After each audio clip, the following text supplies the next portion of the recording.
સી.આર. પાટીલ પોતાના વિસ્તાર એટલે નવસારીના જે સાંસદ તરીકે એમને જાહેર કરાયા છે ઉમેદવાર, તો એના માટે સી.આર. પાટીલ શું કરી રહ્યા છે? નમસ્કાર દર્શક મિત્રો, લોકસભા 2024ની ચૂંટણીમાં ભારતીય જનતા પાર્ટી ગુજરાતના પ્રદેશ પ્રમુખ સી.આર. પાટીલે આ વખતે એવું કીધું છે કે બધી 26 બેઠકો તો જીતવાની જ છે, પરંતુ દરેક બેઠક પર 5 લાખથી વધારે લીડ મેળવવાની છે.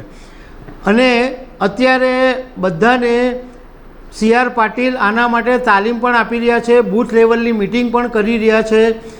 ત્યારે ઘણા બધા લોકોના મગજની અંદર એ પ્રશ્ન થાય છે કે સી.આર. પાટીલ પોતાના વિસ્તાર એટલે નવસારીના જે સાંસદ તરીકે એમને જાહેર કરાયા છે ઉમેદવાર, તો એના માટે સી.આર. પાટીલ શું કરી રહ્યા છે, તો એના વિશે હું તમને જાણકારી આપીશ. મારું નામ રાજેશ શાહ છે અને તમે જોઈ રહ્યા છો ખબરછે.com. દર્શક મિત્રો, ગુજરાત ભાજપના પ્રદેશ પ્રમુખ સી.આર. પાટીલ નવસારી લોકસભા બેઠક ઉપરથી છેલ્લી 3 ટર્મથી સાંસદ તરીકે ચૂંટાતા આવ્યા છે અને 2019ની અંદર એમણે જે લીડ મેળવી હતી એ આખા ભારતમાં જેટલા બી સાંસદો છે એમાં સૌથી વધારે લીડ મેળવનારા સી.આર. પાટીલ હતા. ભારતીય જનતા પાર્ટીએ એમની ઉપર વિશ્વાસ રાખીને ફરીથી ચોથી વખત આ વખતે નવસારી બેઠક ઉપરથી એમને ટિકિટ આપી છે. સી.આર. પાટીલ માટે ઘણી બધી બાબતો જાણીતી છે. એક તો એમની જે ઓફિસ છે એ ISO સર્ટિફાઈડ છે.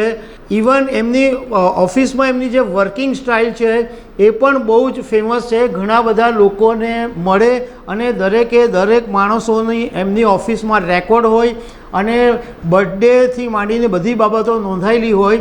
અને એકવાર સી.આર. પાટીલની ઓફિસે કોઈ માણસ મળવા આવ્યો તો એની બર્થડે નોંધાયેલી હોય તો એની બર્થડેના દિવસે સી.આર. પાટીલની ઓફિસમાંથી અચૂક બર્થડેનો જન્મદિવસની શુભકામના આપતો લેટર જાય.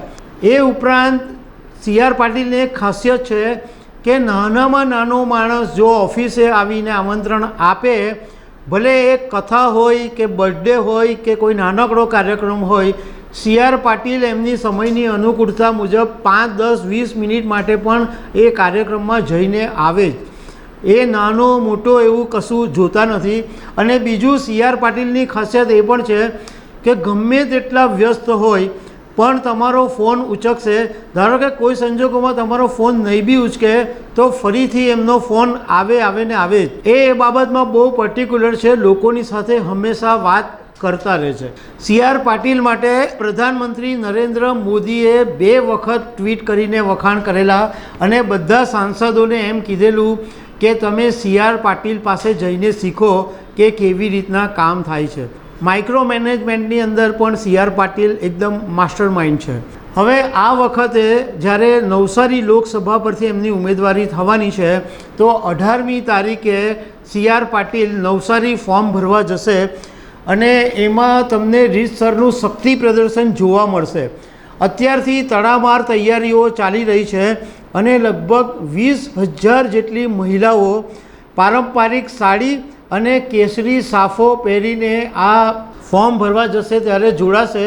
અને પુરુષો પણ મોટી સંખ્યામાં કેસરી સાફો પહેરીને નવસારી જ્યારે સી.આર. પાટીલ ફોર્મ ભરવા જશે ત્યારે બધા એમની સાથે જશે. અહીંયાથી સુરતથી બધી વ્યવસ્થા, બસથી માંડીને કાર ટ્રાન્સપોર્ટેશનની બધી વ્યવસ્થા કરી દેવામાં આવી છે અને ધારાસભ્ય સંગીતા પાટીલ આ બધી વ્યવસ્થાની અંદર અત્યારે વ્યસ્ત છે. નવસારી લોકસભા વિસ્તારની અંદર લિંબાયત પણ આવી જાય છે. એટલે સી.આર. પાટીલ જ્યારે 18મીએ લોકસભાનું ફોર્મ ભરવા જશે ત્યારે એટલા બધા લોકો હશે કે જાણે એમ લાગશે કે સી.આર. પાટીલ તો એમ જ જીતી ગયા છે. એમણે થોડા વખત પહેલાં એમ કીધેલું હતું કે મને મારા મતદારો પર એટલો બધો વિશ્વાસ છે કે મારી લોકસભામાં જવાની પણ મને જરૂર નહીં પડે. અને બીજી મહત્ત્વની વાત એ છે કે કોંગ્રેસે હજુ સુધી સી.આર. પાટીલની સામે કોઈ પણ ઉમેદવારની જાહેરાત કરી નથી. તો દર્શક મિત્રો, આવી અનેક વાતો સાથે અમે તમને મળતા રહીશું. Thank you very much.